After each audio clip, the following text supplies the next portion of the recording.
नमस्कार बच्चों, आप सभी का हार्दिक स्वागत है मेरे यूट्यूब चैनल में। और जैसा कि मैं आप सभी लोगों को बता दूं कि जो मैंने कल वीडियो अपलोड की थी उसमें 10 MCQ क्वेश्चंस थे, और जो आज मैं ये वीडियो लेकर के आई हूँ इसमें 20 महत्वपूर्ण MCQ क्वेश्चन है जो कि बहुत इंपॉर्टेंट हैं। ठीक है, इसमें मैंने सारे क्वेश्चंस को इंक्लूड किया है। कुछ क्वेश्चंस मेरे इसमें न्यूट्रिशन साइंस के हैं, कुछ टेक्सटाइल से हैं, कुछ एक्सटेंशन एजुकेशन से हैं। मतलब मैंने सभी ब्रांच से दो दो चार चार क्वेश्चंस मैंने इसमें इंक्लूड किए हैं।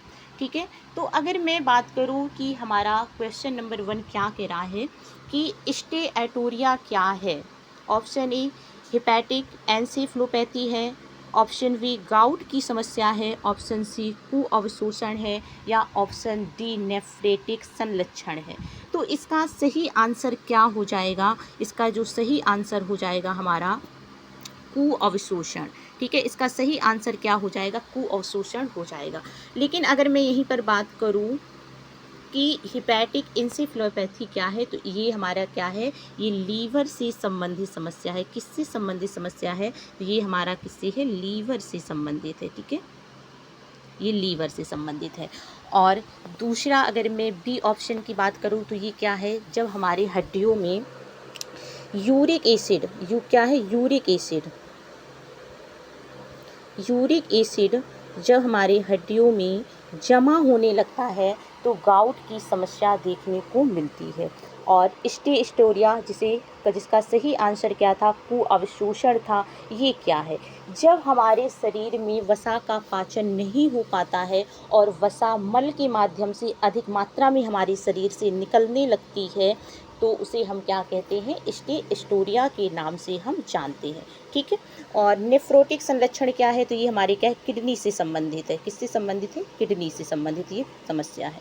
ठीक है, तो हमारा क्या हो जाएगा? क्वेश्चंस का आंसर क्या हो जाएगा? कुअवशोषण। क्या हो जाएगा? कुअवशोषण हमारा सही आंसर हो जाएगा।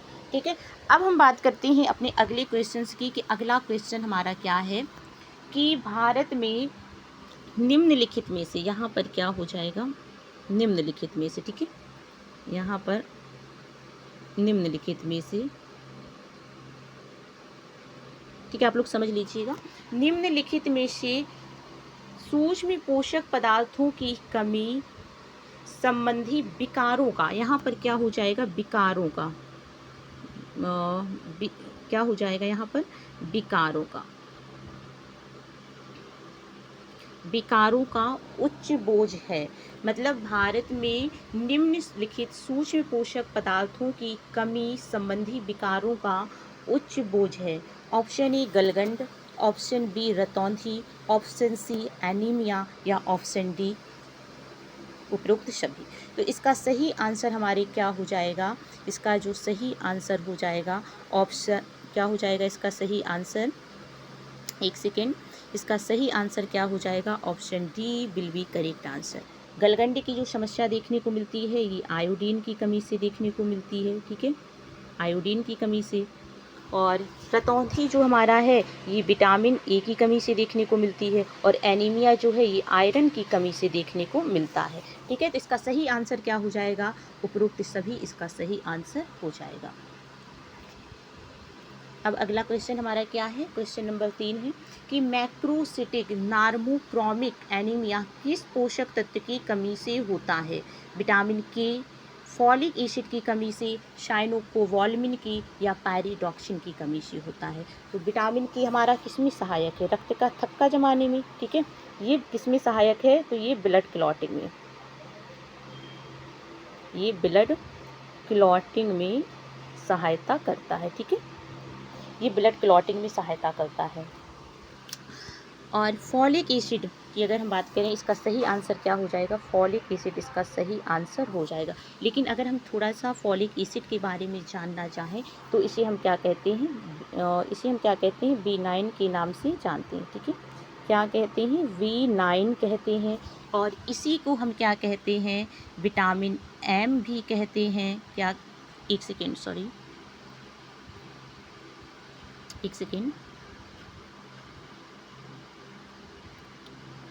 इसी को हम क्या कहते हैं? विटामिन एम कहते हैं। विटामिन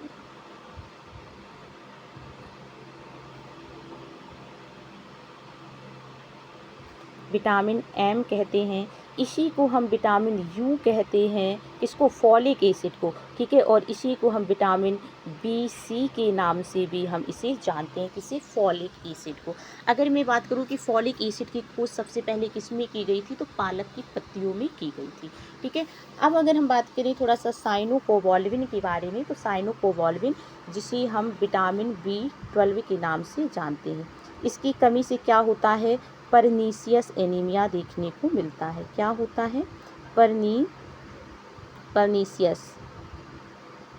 परनीसियस एनीमिया क्या होता है, देखने को मिलता है, ठीक है। और पायरिडॉक्सिन ये क्या है, तो विटामिन B6 है, जिसकी कमी से माइक्रोसाइटिक एनीमिया देखने को मिलता है। एक्रोडीनिया की समस्या उत्पन्न होती है, जिसे हम पिंक डिजीज के नाम से जानते हैं।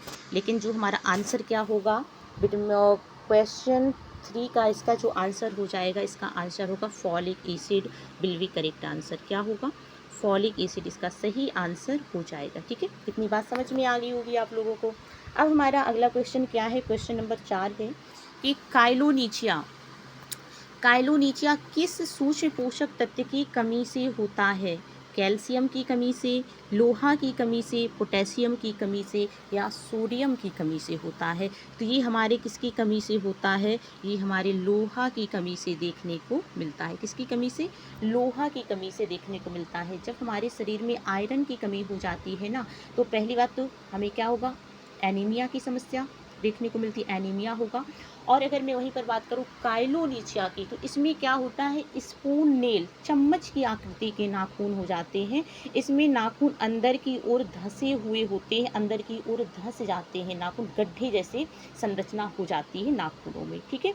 और कैल्शियम की कमी से क्या होता है, तो कैल्शियम की कमी से ऑस्टियोमलेशिया, ऑस्टियोपोरोसिस, बच्चों में रिकेट्स देखने को मिलता है। और पोटेशियम की अगर मैं बात करूं कि थोड़ा सा पोटेशियम की कमी से क्या होता है, तो पोटेशियम की कमी से निर्जलीकरण, पोटेशियम की कमी से क्या देखने को मिलता है, निर्जलीकरण देखने को मिलता है, ठीक है। और पोटेशियम की अधिकता क्या कहलाती है, तो हाइपरकैलेमिया कहलाती है। और कमी क्या कहलाती है, हाइपोकैलेमिया कहलाती है, ठीक है। और अगर मैं अब थोड़ा सा बात करूँ सोडियम के बारे में, तो सोडियम की अगर हम बात करें अधिकता, तो अधिकता क्या कहलाएगी, हाइपरनेट्रेमिया। क्या कहलाती है, हाइपरनेट्रेमिया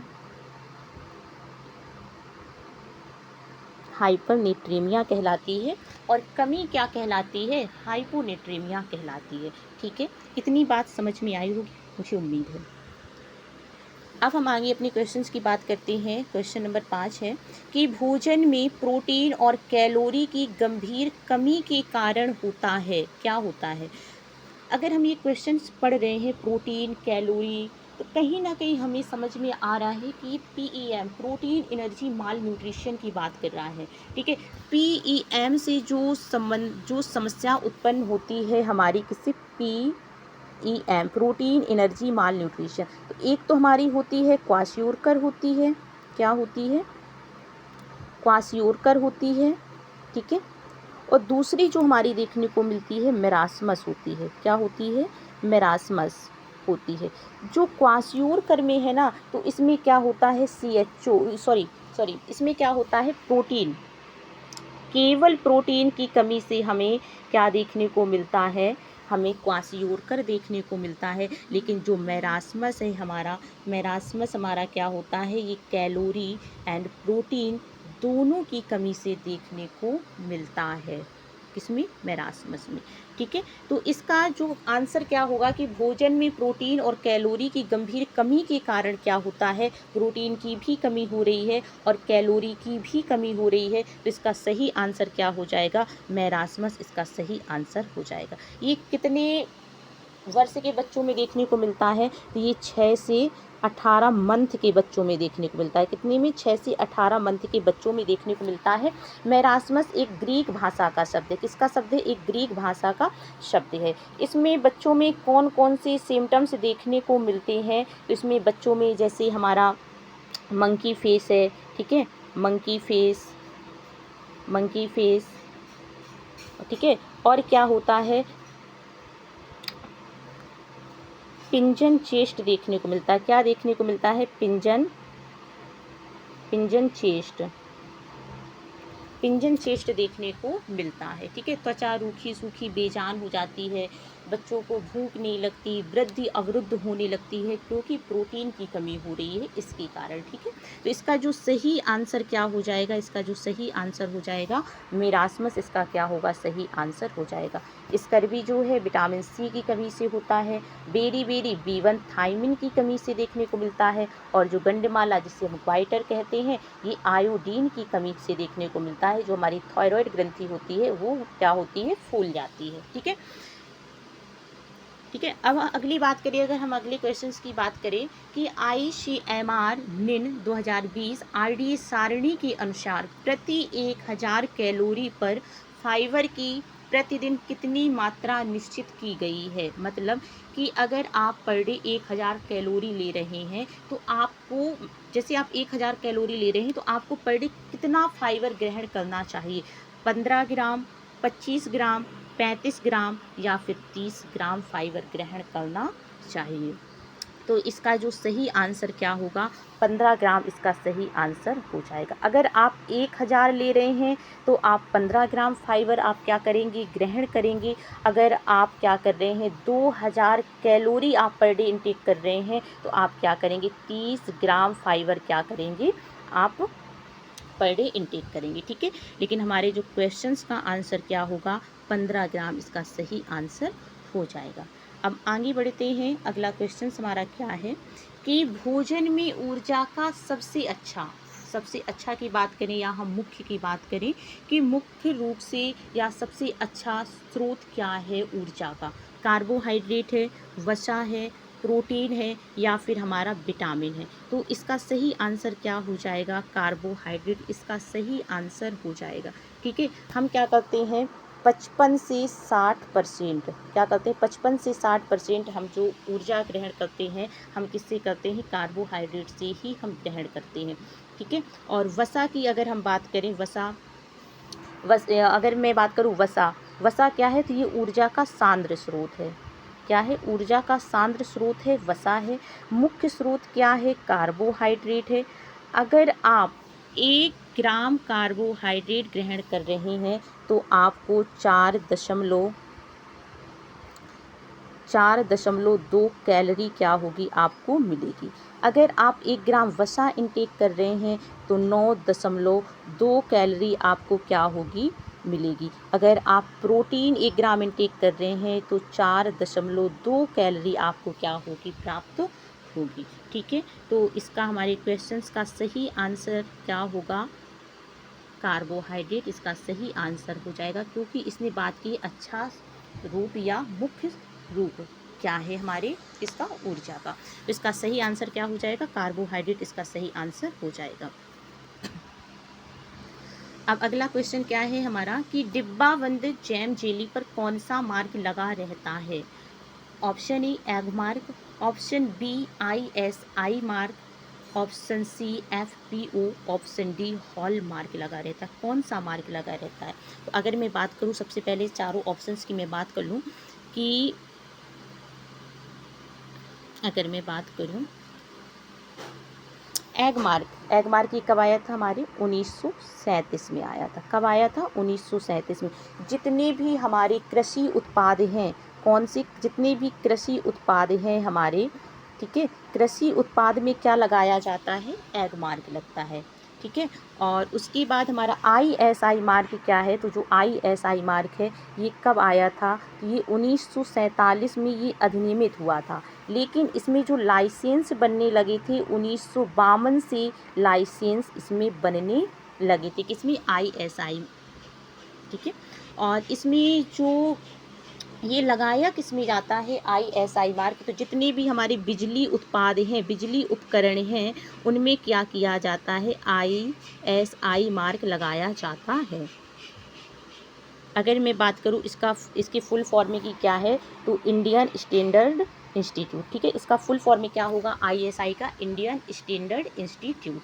और अब अगला है हमारा क्या है FPO। इसको हम क्या कहते हैं, फ्रूट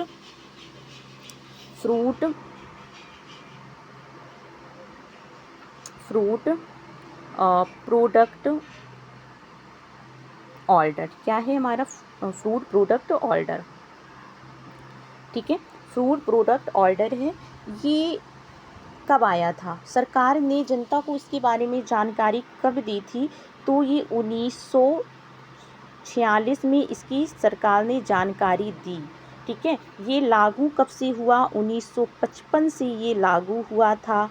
और इसमें जो संशोधन देखने को मिला था, संशोधन 1961 में संशोधन देखने को इसमें मिला था। इसमें संशोधन कब किया गया था, तो 1961 में संशोधन किया गया था। अगर मैं यहीं पर आपसे बात करूं कि जो फूड इंस्पेक्टर होता है, फूड इंस्पेक्टर की नियुक्ति कौन करता है, राज्य सरकार करती है, क्या है, राज्य सरकार करती है, एक सेकेंड, राज्य सरकार करती है फूड इंस्पेक्टर की नियुक्ति, या फिर केंद्र सरकार करती है। तो आप क्या कहना चाहेंगे इस विषय में? इसका जो सही आंसर होगा ना कि जो फूड इंस्पेक्टर है इसकी नियुक्ति कौन करता है, तो हमारी राज्य सरकार इसकी नियुक्ति करती है, ठीक है। इतना जाने रहिए आप लोग। और हॉलमार्क क्या है, तो सोने चांदी में लगाया जाता है सोने की शुद्धता की जांच करने के लिए। लेकिन जो हमारे क्वेश्चंस का आंसर होगा, इसका आंसर क्या होगा, FPO इसका क्या होगा, आंसर सही हो जाएगा। क्या, फ्रूट प्रोडक्ट ऑर्डर, ठीक है। इतनी बात समझ में आ गई।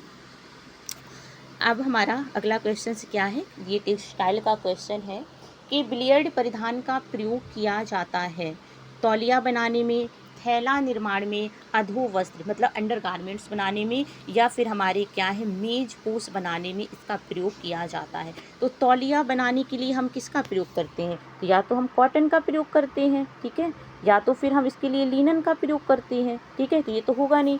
और थैला निर्माण के लिए हम क्या करते हैं, जूट का प्रयोग करते हैं। अधोवस्त्र के लिए हम नायलॉन वगैरह का भी प्रयोग कर लेते हैं। और मेज पोस्ट, इसका सही आंसर क्या हो जाएगा, मेज पोस्ट इसका सही आंसर हो जाएगा। बिलियर्ड परिधान जो हैं तो इसका प्रयोग हम कहाँ पर करते हैं, मेज पोस्ट बनाने में करते हैं। जो टेबल टेनिस जो खेल होता है ना, उसमें जो ग्रीन कपड़ा बिछा रहता है वो क्या होता है, वही बिलियर्ड परिधान होता है।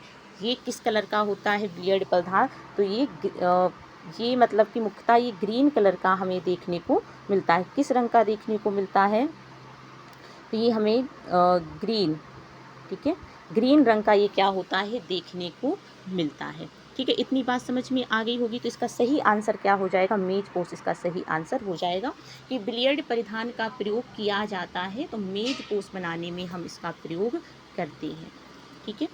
अब अगला क्वेश्चन क्या है कि रेशम एवं मानव निर्मित धागों को डेनियर में मापा जाता है। एक डेनियर कितने मीटर धागे का ग्राम में वजन होता है? Option A 900 metre, option B 1000 metre, या ऑप्शन सी 9000 मीटर, या ऑप्शन डी हमारा क्या हो जाएगा, ऑप्शन डी 90 मीटर। तो इसका सही आंसर क्या होगा कि 9000 मीटर इसका सही आंसर हो जाएगा, ठीक है। एक डेनियर बराबर कितना होता है, 9000 मीटर होता है। और एक टेक्स बराबर कितना होता है, एक टेक्स बराबर 1000 मीटर होता है। तो क्वेश्चंस का सही आंसर क्या हो जाएगा, 9000 मीटर सही आंसर इसका हो जाएगा, ठीक है। अब अगला क्वेश्चन हमारा क्या है कि कॉटन पॉलीमर में सबसे महत्वपूर्ण रासायनिक ग्रुप है, क्या है? ऑप्शन ए एमाइड समूह है, ऑप्शन बी हाइड्रोक्सिल समूह, ऑप्शन सी कार्बोक्सिल समूह, ऑप्शन डी सल्फ्यूरिक समूह। तो इसका सही आंसर क्या हो जाएगा, इसका जो सही आंसर हो जाएगा, इसका जो सही आंसर होगा क्या होगा, हाइड्रोक्सिल समूह इसका सही आंसर हो जाएगा। क्या हो जाएगा, हाइड्रोक्सिल समूह इसका सही आंसर हो जाएगा। हाइड्रोक्सिल समूह के कारण ही तो कॉटन में अवशोषण क्षमता होती है, तभी तो वो नमी को अवशोषित कर पाता है। अगर हाइड्रोक्सिल समूह ना होता तो कॉटन में पानी को अवशोषित करने की क्षमता नहीं होती। इसलिए मुख्य समूह की अगर हम बात करें कौन सा है, तो हाइड्रोक्सिल समूह इसका सही आंसर हो जाएगा, ठीक है। अब अगला क्वेश्चन क्या है कि वह तंतु जो बाल जलने जैसी गंध देता है, कौन सा ऐसा तंतु है जो बाल जलने की जैसी गंध देता है? ऑप्शन ए ऊन है, या ऑप्शन बी लीनन है, ऑप्शन सी हमारा रेयॉन है और ऑप्शन डी हमारा क्या है, ऑप्शन डी हमारा नायलॉन है। तो इसका सही आंसर जो बाल जलने जैसी गंध देता है तो वो कौन सा है हमारा, तो हमारा क्या है, ऊन है। ऊन क्या करता है, बाल जलने जैसी ये गंध देता है, क्योंकि ये की प्रोटीन जगत का रेशा है। इसकी प्राप्ति कहाँ से होती है, तो प्राकृतिक जगत से होती है। और प्राकृतिक में भी अगर हम बात करें तो प्राणिज जगत से इसकी प्राप्ति होती है। कहाँ से होती है, प्राणिज जगत से इसकी प्राप्ति होती है। ठीक है, अगर हम थोड़ा सा ऊन के बारे में जानना चाहें कि ऊन में और क्या पाया जाता है, इसमें कौन सा प्रोटीन पाया जाता है, तो इसमें अगर हम प्रोटीन की बात करें कि कौन सा प्रोटीन पाया जाता है, तो इसमें केराटिन, कौन सा प्रोटीन पाया जाता है, केराटिन प्रोटीन इसमें पाया जाता है। कौन सा, केराटिन प्रोटीन। कितनी मात्रा होती है इसकी, तो 33% देखने को मिलती है। कितनी, 33%। और अगर मैं यहीं पर बात करूं कि कौन सा केराटिन, तो अल्फ़ा केराटिन प्रोटीन। कौन सा, अल्फ़ा केराटिन प्रोटीन देखने को मिलता है। कौन सा, अल्फ़ा केराटिन प्रोटीन देखने को मिलता है। ठीक है, ठीक है, तो इसका हमारा सही आंसर क्या हो जाएगा, इसका जो सही आंसर हो, एक सेकेंड, इसका जो सही आंसर क्या हो जाएगा, इसका सही आंसर हमारा ऊन हो जाएगा। ठीक है, अब अगला क्वेश्चन क्या है कि जलने के पश्चात लिनन के तंतु की राख का रंग होता है, कैसा होता है, भूरे रंग का, ग्रे रंग का, काले रंग का, लाल रंग का। जब हम लिनन जलाते हैं ना, लिनन कैसा रेशा, एक सेलुलोजिक रेशा है। कैसा है, एक सेलुलोजिक रेशा है। कौन, लिनन, लिनन कैसा रेशा है, तो एक सेलुलोजिक, सेलुलोजिक क्या है, सेलुलोजिक रेशा। इसकी प्राप्ति कहाँ से होती है, तो प्राकृतिक जगत से होती है। कहाँ से होती है, हमें नेचर से इसकी प्राप्ति होती है। ठीक है, तो इसकी राख कैसी होती है, भूरे रंग की होती है, ग्रे होती है, काली होती है या लाल होती है।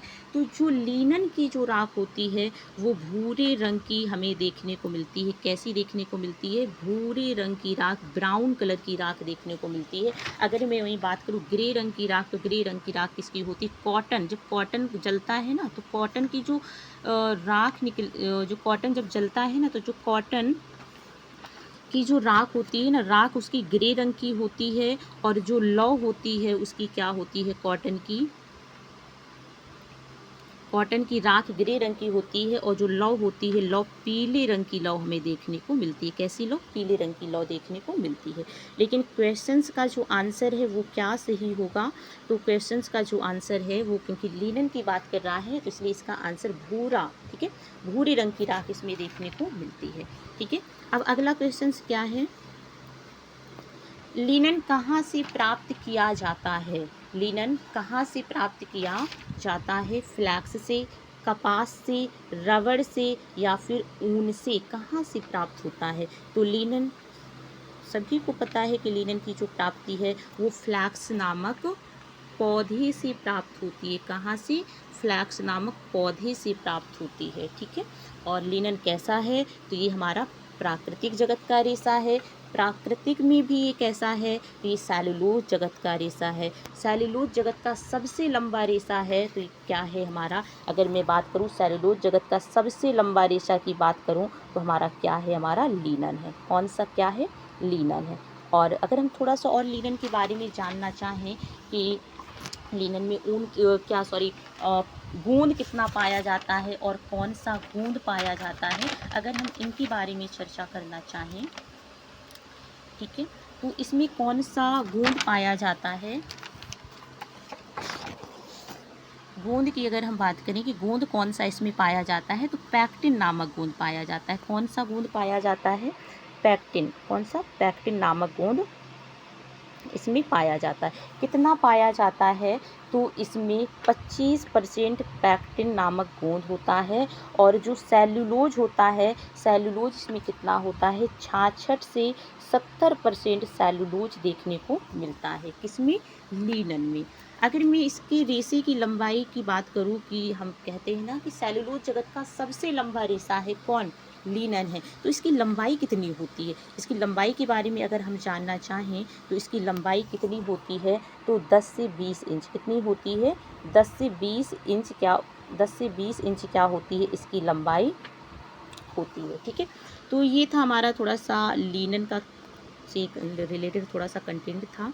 और इसका आंसर क्या हो जाएगा सही क्वेश्चंस का? तो क्वेश्चंस का जो आंसर है, इसका आंसर हो जाएगा फ्लैक्स। इसका सही आंसर हो जाएगा। ठीक है, अब हम अगले क्वेश्चंस की अपनी बात करें कि अगला क्वेश्चन हमारा क्या है।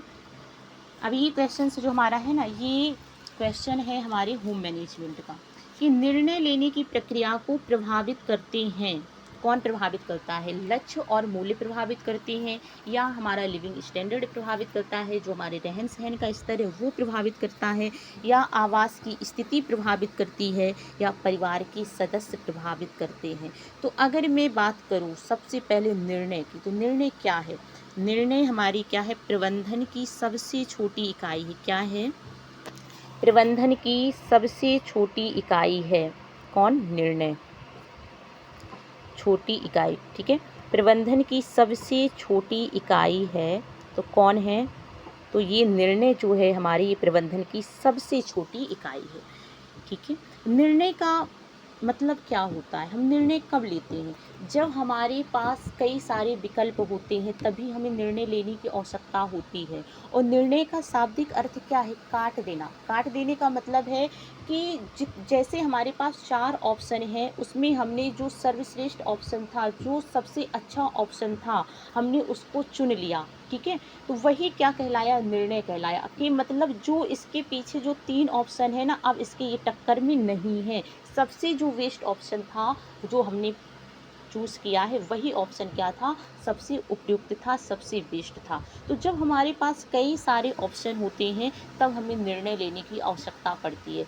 जब हमारे पास एक ऑप्शन होता है ना, तब हमें निर्णय की आवश्यकता नहीं होती है। ठीक है, और जब कई सारे ऑप्शन होते हैं, तभी हमें निर्णय लेने की आवश्यकता पड़ती है। तो इसका सही आंसर क्या हो जाएगा? इसका जो सही आंसर होगा, इसका सही आंसर क्या हो जाएगा? लक्ष्य और मूल्य क्या हो जाएगा? सही आंसर हो जाएगा। क्योंकि लक्ष्य और स्तर की उत्पत्ति कहाँ से होती है? मूल्य से होती है। हमारे जैसे वैल्यूज होंगे, वैसे ही हमारे लक्ष्य होंगे, वैसे ही हमारे क्या होते हैं? गोल, जिसे हम लक्ष्य कहते हैं, वैसे ही हमारे क्या होते हैं? लक्ष्य होते हैं। ठीक है, तो इसका सही आंसर क्या हो जाएगा? हमारा लक्ष्य और मूल्य इसका सही आंसर हो जाएगा। निर्णय लेने की प्रक्रिया को प्रभावित करते हैं, तो हमारे लक्ष्य और हमारे मूल्य क्या करते हैं? प्रभावित करते हैं। अगला क्वेश्चन है कि प्रबंधन प्रक्रिया का प्रथम चरण क्या है? ऑप्शन ए निर्देशन, ऑप्शन बी नियोजन है, ऑप्शन सी जांच करना है, ऑप्शन डी नियंत्रण है। तो इसका सही आंसर क्या हो जाएगा? इसका जो सही आंसर है नियोजन, मतलब इसका प्लानिंग क्या हो जाएगा? सही आंसर हो जाएगा। प्रबंधन की प्रक्रिया के अगर हम मुख्य चरणों की बात करें, तो मुख्य चरण कितने होते हैं? 3 होते हैं। कौन कौन से? 3 मुख्य चरण होते हैं, जिसमें हमारा क्या क्या आएगा? प्लानिंग आएगा, कंट्रोलिंग आएगा, और क्या आएगा? हमारा इवैल्यूएशन आएगा। ठीक है, प्लानिंग है, कंट्रोलिंग है, और इवैल्यूएशन आता है। आयोजन, नियंत्रण और मूल्यांकन। ठीक है, नियंत्रण की अगर हम थोड़ा सा बात करें कि नियंत्रण क्या है, तो नियंत्रण का तात्पर्य होता है, या नियंत्रण का मतलब होता है कि हम जो कार्य कर रहे हैं, जो हमने प्लानिंग की है, जो कार्य हम आयोजित करने जा रहे हैं, क्या वो दिए गए दिशा निर्देश के अनुसार हो रहा है या नहीं हो रहा।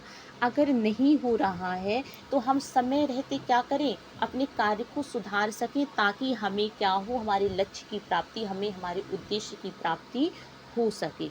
किसके माध्यम से? नियंत्रण। नियंत्रण क्या करता है? तो जांच करता है। नियंत्रण के 3 चरण हैं। कौन कौन से चरण हैं? नियंत्रण के कितने चरण हैं? तो नियंत्रण के 3 चरण हैं। कितने हैं? 3 चरण हैं, जिसमें हमारा आएगा बल देना, बल आएगा, और क्या आएगा? जांच आएगा, जिसे हम क्या कहते हैं? निरीक्षण भी कहते हैं। और तीसरा क्या आएगा? समायोजन करना आता है। क्या आता है? समायोजन आता है। ठीक है, ये नियंत्रण के क्या है? चरण है। और नियंत्रण क्या है? निकिल एवं डार्सी ने कहा है कि नियंत्रण एक ऐसे यंत्र के समान है, जो हमें निश्चित लक्ष्यों को पहचाने हेतु दिशा प्रदान करता है। किसने कहा है? निकिल एवं डार्सी ने कहा है। अगर मैं बात करूं कि प्रबंधन में यंत्र किसे कहा गया है, तो नियंत्रण को यंत्र कहा गया है। ठीक है, इसका सही आंसर क्या होगा? हमारे क्वेश्चंस का जो सही आंसर है वो क्या हो जाएगा? नियोजन इसका सही आंसर हो जाएगा। ठीक है, अब अगला क्वेश्चन क्या है हमारा कि बाल विवाह निरोधक अधिनियम किस सन में लागू किया गया था? किस सन में लागू किया गया था बाल विवाह निरोधक अधिनियम? ठीक है, जिसे हम शारदा एक्ट के नाम से भी जानते हैं। तो ये कब लागू किया गया था? ये 1929 में लागू किया था, जिसे हम शारदा एक्ट के नाम से भी जानते हैं। इसमें इसी वर्ष क्या किया गया था? पहली बार लड़कियों की आयु बढ़ाई गई। लड़कियों की आयु 14 वर्ष की गई थी और लड़कों की कितनी थी? 18 वर्ष की गई थी। ठीक है, उम्मीद है इतनी बात समझ में आई होगी। ठीक है, तो इसका आंसर क्या हो जाएगा? हमारे सही आंसर हो जाएगा 1929, इसका सही आंसर हो जाएगा। अब अगला क्वेश्चन क्या है कि भारत में दहेज निरोधक अधिनियम किस सन में लागू हुआ था? 1994, 1982, 1961, 1970 में। तो इसका सही आंसर क्या हो जाएगा? इसका जो सही आंसर होगा 1961, इसका सही आंसर हो जाएगा। जो भारत में दहेज निरोधक जो अधिनियम है वो 1961 में लागू किया गया था। ठीक है, इतनी बात समझ में आई। अब अगला क्वेश्चन क्या है कि बालक का सामाजिकरण कहाँ से प्रारंभ होता है? सोशल मीडिया से, विद्यालय से, परिवार से या खेल के मैदान से? कहाँ से प्रारंभ होता है? बालक की प्रथम पाठशाला कौन है? परिवार है। और बालक की प्रथम शिक्षिका कौन है? माँ है। ठीक है, तो बालक की जो प्रथम शिक्षिका, या मैं बात करूँ बालक की जो प्रथम शिक्षा कहाँ से प्रारंभ होती है, या बालक का प्रथम सामाजिकरण कहाँ से होता है? तो परिवार से क्या होता है? परिवार से इसका परिवार से क्या होता है? इसका सामाजिकरण प्रारंभ होता है। सामाजिकरण की दो इकाइयाँ होती हैं, एक होती है प्राथमिक इकाई होती है और दूसरी हमारी क्या होती है? द्वितीयक इकाई होती है। कौन कौन सी? एक होगी हमारी प्राथमिक होगी, प्राथमिक, और दूसरी हमारी क्या होती है? द्वितीयक होती है। ठीक है, द्वितीयक। प्राथमिक में हमारे क्या क्या आएगा? परिवार आता है, और क्या आएगा? पास पड़ोस आता है। क्या आएगा? पास पड़ोस आएगा।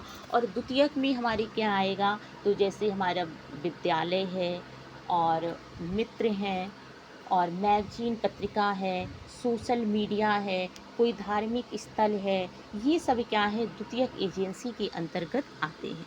ठीक है, तो इसका सही आंसर हमारे क्या होगा? परिवार इसका सही आंसर हो जाएगा कि बालक का प्रथम समाजीकरण कहाँ से प्रारंभ होता है? परिवार से प्रारंभ होता है।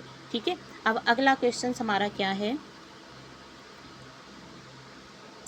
कि कोशिका का सबसे महत्वपूर्ण भाग होता है क्या? केंद्रक है, साइटोप्लाज्म है, कोशिका भित्ति है, या फिर प्रोटोप्लाज्म है, जिसे हम जीव द्रव्य के नाम से भी जानते हैं। तो कोशिका का सबसे महत्वपूर्ण भाग क्या है, या बात करें कि कोशिका का मस्तिष्क क्या है, कोशिका का प्रबंधक क्या है, तो ये क्या है? हमारा केंद्रक इसका सही आंसर हो जाएगा। क्या हो जाएगा? केंद्रक इसका सही आंसर हो जाएगा। ठीक है, क्या हो जाएगा? इसका सही आंसर केंद्रक हो जाएगा। अगर हम थोड़ी सी बात करना चाहें केंद्रक के बारे में कि केंद्रक की खोज किसने की थी, केंद्रक की खोज किसने की थी, तो रॉबर्ट ब्राउन ने इसकी क्या की थी? खोज की थी। किसने की थी? रॉबर्ट ब्राउन ने। किसने की थी? रॉबर्ट ब्राउन ने क्या की थी? खोज की थी। किसकी? केंद्रक की। रॉबर्ट ब्राउन ने इसकी खोज की थी। और ये कोशिका का सबसे बड़ा ये भाग है और सबसे महत्वपूर्ण भाग है। इसे हम किस नाम से जानते हैं? तो इसे हम ब्रेन ऑफ सेल कहते हैं। क्या कहते हैं?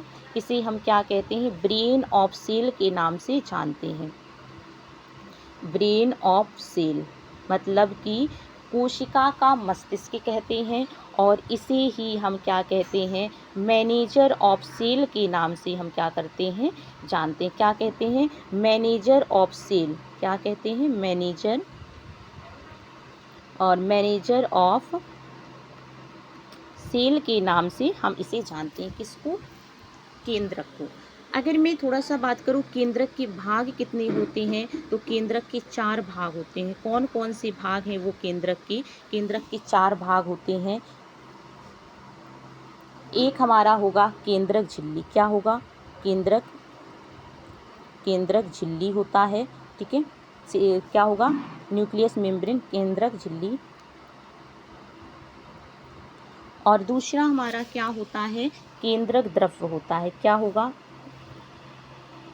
एक सेकेंड, क्या होगा? केंद्रक द्रव्य होगा, केंद्रक द्रव्य होगा। और तीसरा हमारा क्या हो जाता है? तीसरा भाग जो है हमारा, वो हमारा क्या है? क्रोमैटिन है। क्या है?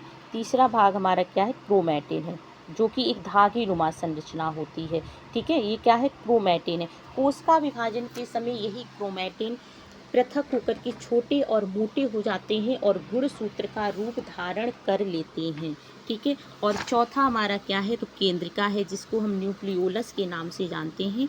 क्या है हमारा? चौथा जो भाग है हमारा, वो क्या है? हमारा केंद्रिका है, केंद्रिका है, ठीक है, जिसे हम न्यूक्लियोलस के नाम से जानते हैं। इसका रंग कैसा होता है? बैंगनी रंग का होता है। कौन? केंद्रिका, जिसकी खोज किसने की थी? फोंटाना ने की थी। केंद्रिका की खोज किसने की थी? फोंटाना ने इसकी खोज की थी, ठीक है। तो इसका हमारा सही आंसर क्या हो जाएगा कि कोशिका का सबसे महत्वपूर्ण भाग क्या है? तो कोशिका का सबसे महत्वपूर्ण भाग क्या है? केंद्रक हमारा कोशिका का सबसे महत्वपूर्ण भाग है, ठीक है। इतनी बात समझ में आई है आप लोगों को? प्रोटोप्लाज्मी की अगर हम बात कर लें कि प्रोटोप्लाज्मी क्या है, तो इसे हम जीवद्रव्य के नाम से जानते हैं। और इसकी खोज किसने की थी? डुजार्डिन ने की थी। सारकूड नाम दिया था। पुरकिंजी ने जीवद्रव्य नाम दिया। और हक्सले ने कहा था कि जीवन का भौतिक आधार है कौन? जीवद्रव्य। किसने कहा था? हक्सले ने कहा था। ये थोड़ा सा क्या है? प्रोटोप्लाज्मी के बारे में कंटेंट है। और क्वेश्चंस का आंसर क्या है? केंद्रक सही होगा, ठीक है। अगला क्वेश्चंस क्या है हमारा कि कोशिका की खोज किसने की थी? रॉबर्ट ब्राउन ने, रॉबर्ट हुक ने, विल्सन ने या हैनीमैन ने की थी? तो जो कोशिका की खोज है वो किसने की थी? रॉबर्ट हुक ने की थी, 1665 में की थी, ठीक है। किसने की थी? 1665 में रॉबर्ट हुक ने की थी। कोशिका का अध्ययन क्या कहलाता है? तो साइटोलॉजी कहलाता है। साइटोलॉजी क्या है? कोशिका का अध्ययन कहलाता है। फादर ऑफ साइटोलॉजी कौन है? तो ये रॉबर्ट हुक क्या है? फादर ऑफ साइटोलॉजी है, ठीक है। और साइटोलॉजी शब्द का प्रयोग किसने किया था? तो हर्टविग ने किया था, ठीक है। साइटोलॉजी शब्द का प्रयोग किसने किया था? हर्टविग ने किया था। कोशिका किस भाषा का शब्द है? तो कोशिका लैटिन भाषा का शब्द है। किस भाषा का शब्द है? लैटिन भाषा का शब्द है। तो सही आंसर हमारा क्या हो जाएगा? सही आंसर क्या हो जाएगा? रॉबर्ट हुक इसका सही आंसर हो जाएगा। रॉबर्ट ब्राउन ने किसकी की थी? केंद्रक की थी। किसकी की थी? केंद्रक की। रॉबर्ट ब्राउन ने की थी। हैनीमैन ने किसकी की थी? तो हैनीमैन ने किसकी खोज की थी? होम्योपैथी की। होम्योपैथी का आविष्कार किसने किया था? तो हैनीमैन ने होम्योपैथी का आविष्कार किया था, ठीक है। तो क्वेश्चंस का हमारे सही आंसर क्या हो जाएगा? रॉबर्ट हुक इसका सही आंसर हो जाएगा, ठीक है। ये थी हमारे 20 क्वेश्चंस थे। कैसे लगे क्वेश्चंस? कैसा था फॉर्मेशन? अगर थोड़ी बहुत कुछ त्रुटि हो तो उसके लिए मैं क्षमा प्रार्थी हूँ आप सभी से, ठीक है। So thank you so much guys. कैसा लगा सेशन आप सभी को मुझे ज़रूर कमेंट बॉक्स के माध्यम से बताइएगा। और तब तक के लिए धन्यवाद। फिर मिलते हैं एक नए टॉपिक के साथ। तब तक के लिए धन्यवाद।